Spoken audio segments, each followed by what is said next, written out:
Morning, lovelies. Laying aside every encumbrance. Let's talk about it. Jesus, coffee. Day one of new job today. So yesterday we talked about in Hebrews 12:1, mobile.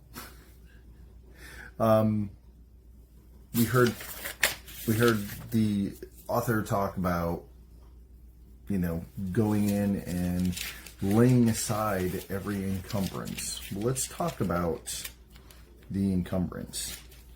So I want to go through that passage again. I want to go through 12:1, and then I want to cross over to what an encumbrance looks like. So therefore we also, since we are surrounded by so great a cloud of witnesses, let us lay aside every weight, which is an encumbrance, and the sin which so easily ensnares us. And let us run with endurance the race that is set before us. So a weight is something that encumbers us, right? It's something that encumbers a runner, right? Well, it encumbers us. What does that look like? Well, yesterday we talked about that's an enslaving or an entangling sin that slows us down, right? Because when we're ensnared, we can't move, right? So it's an ensnaring or entangling sin that slows us down. So I want to go to Luke 8. And Luke 8 talks about, in this passage that we're going to go through, Jesus is giving a parable, which is a lesson that he's teaching, about a sower, one who sows seeds. And really what I want you to focus on is I want you to focus on the types of seeds. And these often refer to the types of believers, the types of people who, when the word of God falls on them, what they end up becoming. So this is in Luke 8, and the passage actually starts in verse 4. So when the great multitude had gathered, so this is Luke's translation version of the when they were at the in the Sermon on the Mount. And he had come up to them from every city. They had come up to him from every city. He spoke by a parable.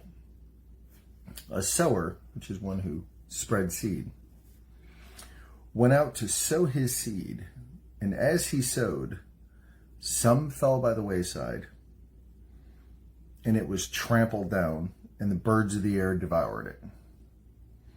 Some fell on the rock, and as soon as it sprang up, it withered away because it lacked moisture. And some fell among thorns, and the thorns sprang up with it and choked it. But others fell on good ground, sprang up and yielded a crop 100-fold. And when he had said these things, he cried, "He who has ears to hear, let him hear." I love that passage, and you often hear that when I'm praying through and doing new Morning Mercies.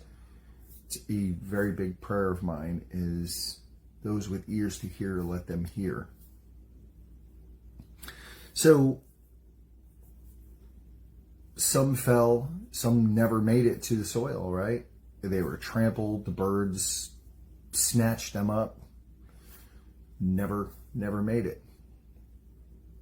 Some fell on the rock, there was no moisture. As soon as it sprang up, it withered because there was no moisture. It never got fed, right? Some among the thorns choked out, and it never yielded fruit. It yielded green, but it never yielded fruit. And then some produced bountiful harvests. So some never truly heard the word. Those are the ones that got trampled and the birds of the air devoured them. Never truly heard the word. Never hit the heart. Some fell on the rock. They might have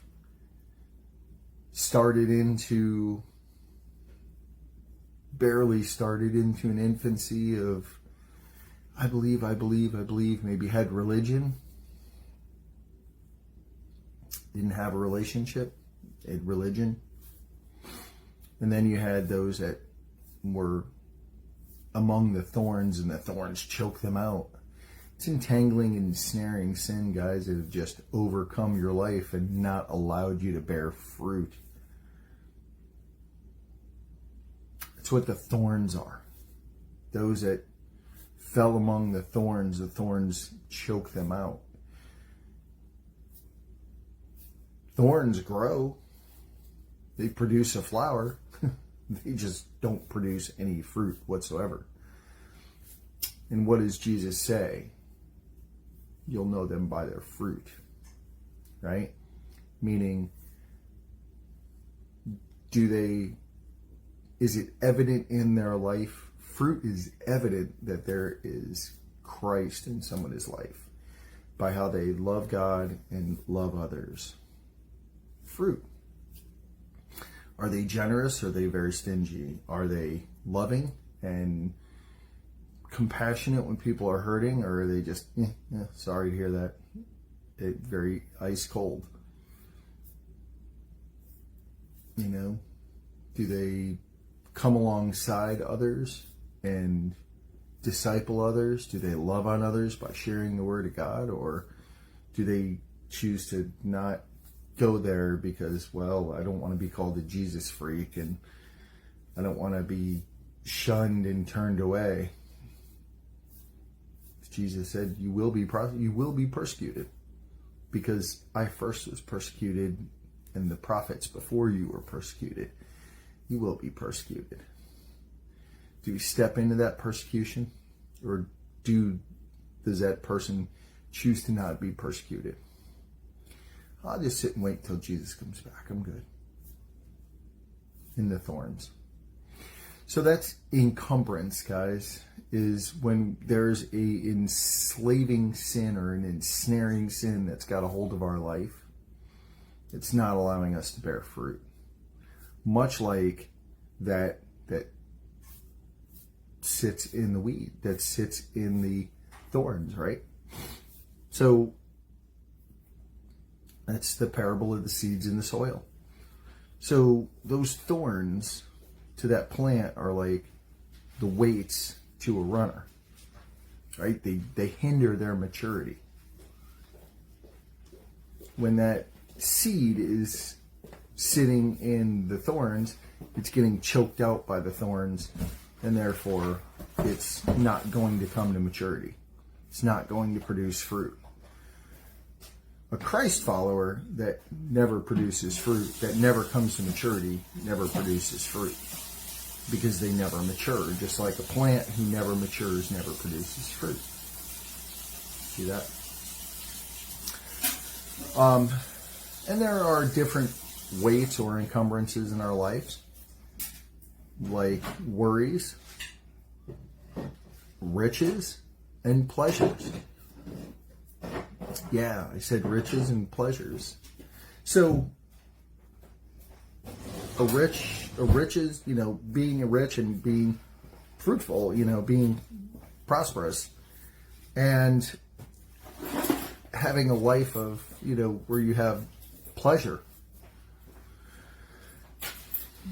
Are those gifts, or are those weights? Are those encumbrances? They can be gifts if used properly. If they're not used properly, then they can very much become a weight in your life. Because now, does that money become, does that money and those pleasures, does that become an idol? Can you put that on the altar and sacrifice it? Can you give that up and live without that? If you can't, then it's an idol. And guess what? now that those riches and those pleasures have now become a weight that are starting to entangle you and starting to ensnare you.